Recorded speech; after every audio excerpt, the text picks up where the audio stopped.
Hey everybody, welcome back to my channel, Scary Stories. Today is a story called Don't Look at Me.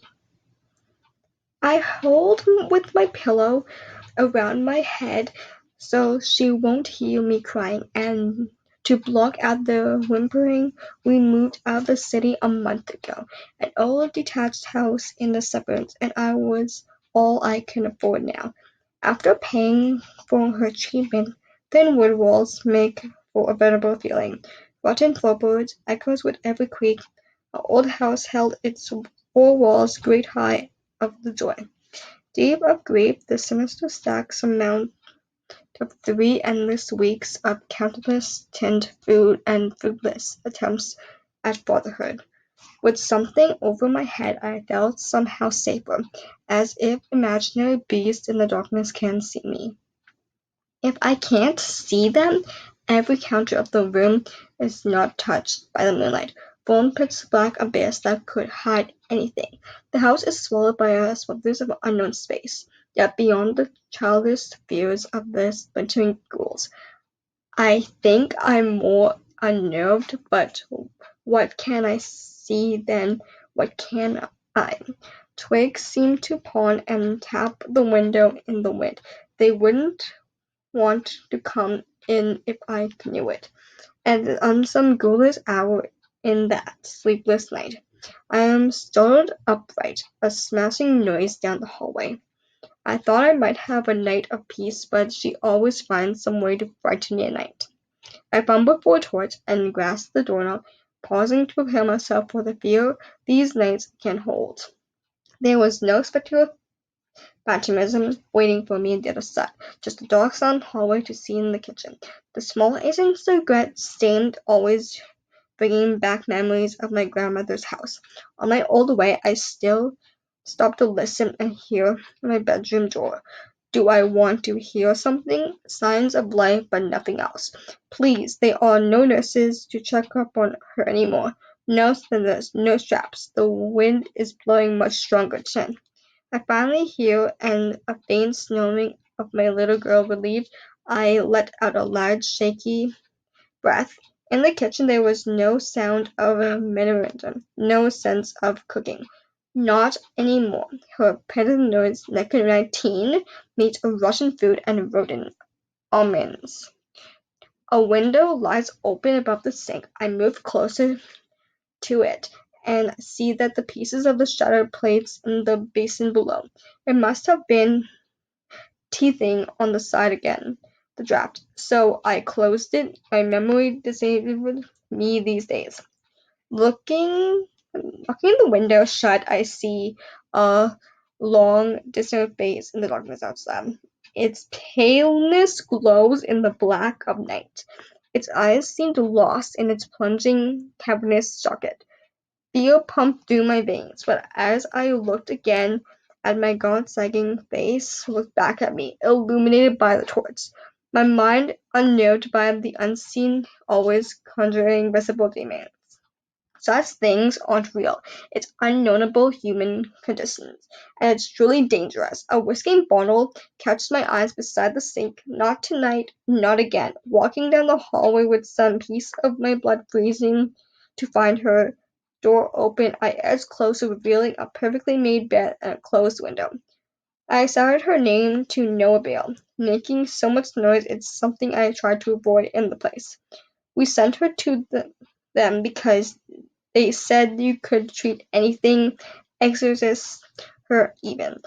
But when the money ran out, she came back different. Worse than before. It's only me now and I can't help her. On the floor beside her bed, something glittered in the moonlight. I bent down to pick it up. A long, sharp piece of broken plate, the last piece. The accompaniment of the broken sound of the front door slammed open again. The kitchen walls, but something else. The moan of the wind, creaking of the walls on the floorboards. Who's there? I shouted, rushing towards the kitchen in a climbing panic, knuckles white with fear as I readiness to fight. I do not know. My anger subsided. I find the kitchen empty of the intruder. There is no little girl out there in the darkness. Shutting the door, I began to cry, and I said her name again. That's enough. Please, Rose, come back. I don't know what's worse, that I can't find her, or the night she's here and I can't recognize her. Daddy? I turned to see her looking at me from the hallway, empty of expression, blood steaming down from a deep cut across her cheek. Where did you go? What have you done to the door? To yourself? Did you open that door? She just stared back at me through an unseeing eyes full of tears. Hollow eyes set deep within her skull, and the same hollow eyes that looked back at me from the window, the same hollow eyes of the nurse that I refused to care for her anymore. Cleaning up the cut on her cheek, I asked her again what she did. It followed me, Daddy. It's like to scratch me when I'm not looking. It's the same thing she told the doctor, fostering the night that I had moved her.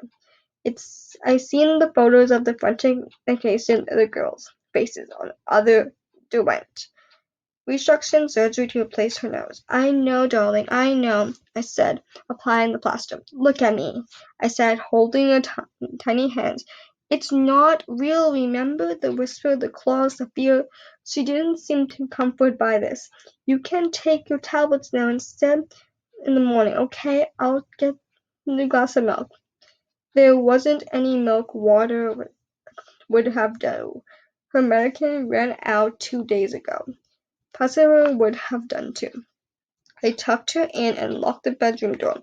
I moved a chair against her door, ready to sit there all night to ensure she can't get hurt herself. First, I take the whiskey bottle from the kitchen, then I remembered it. I opened the drawer beside the sink and under the Empress Metal junk mail. I see it. Pulling the revolver from the drawer, I checked the cylinder. 2 rounds. I settle in, ready for it. It can't be more than a few hours from sunrise. I stared down one side of the hallway and then the other, but never can I see both. After only a few minutes, I heard it. Something like murmuring, faint at first, but getting louder. It drifted under the door and tickled the eardrums. It was the most disturbing way. Something moved in the corner of my eye. I shined a torch to reveal nothing. It's not real. Even if I feel it touching my skin, it's not real. My senses deciphered the sound that whispered from the other side of the door. That existed, the more horrifying rim of reality. The louder it gets, the tighter I grip. The bolder, the faster my light bulbs up and down with anxiety. They thought putting her in her own room. She had no one to cut, no reason to scare other girls with her whisper. They were wrong. Don't look at me. Insistently hissing from an audible sentence, saying very little yet, speaking to every bar of my nerve. Don't look at me. Don't look at me. She continued louder yet the same unnatural tone. I can't hear her tossing and turning in bed. I think of her playing laughter and painting days, leaving her at nursery, the first photo of her mother trying to remember. Why do this? Why put us both through this? I glanced from the bottom of the filament and revealed into a pocket, holding it back, chewing, feeling it in my heart. I chant a lullaby her mother used to sing. Don't look at me, don't look at me, don't look at me. As he hissed, it seemed to reach the censor. A scream cut through the wind and whispered. I lurched upright, whipped open the door, and swayed a longing to find some wheezing witch or rat. I want her to be right and for her tormentor to be coming from, not from within. Something I can't fight. See, understand. I find a room suddenly occupied by a little girl, blood again steaming from fresh scratch on her face. I can't do this anymore. It followed me. It scares me, Daddy. I know, darling, I said, scooping her up. That's why you're so brave. I hold her tight. It must hurt. The revolver burning a hole in my pocket. What else can I do for her? I don't know the girl that whispered and scratched behind the door, but I know this little girl in my arms right now. She's the only thing I have. I carry her to my room. Without the door, maybe I can stop harming herself. Tucked her in, I realize the fear has been replaced by a sense of obligation. I can't see into her mind. I can't save her no matter what I do. They are thoughts that surrounding me as I try to drift off next to her. Then I hear it, the whisper, now closer than ever. Why does it unnerve me so? I try to ignore it. Don't look at me, she hissed into the room. Why is she saying this? Why is she cutting? Don't look at me. Don't look at me. She gets louder. I feel her trashing on the other side of my bed. I need to turn to see her. Don't look at me. Don't look at me. Don't look at me. I finally turn. She's laying there, eyes wide with terror. Why was there no blood on the plaster, on her fingernails?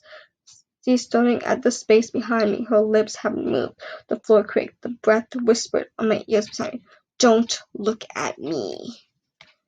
Oh my god, I really hope you actually enjoyed this story. That is just so creepy, like hearing don't look at me from behind the door, like hearing don't look at me from the other side of you. That's just so scary, like don't even think that stuff can actually happen. If you guys don't believe stuff can happen to you, you are not actually brave enough. Just remember that anything is possible and scary things can happen to anyone. So if you actually like the story, I hope you actually subscribe to my channel. So just hit the like button and subscribe to my channel.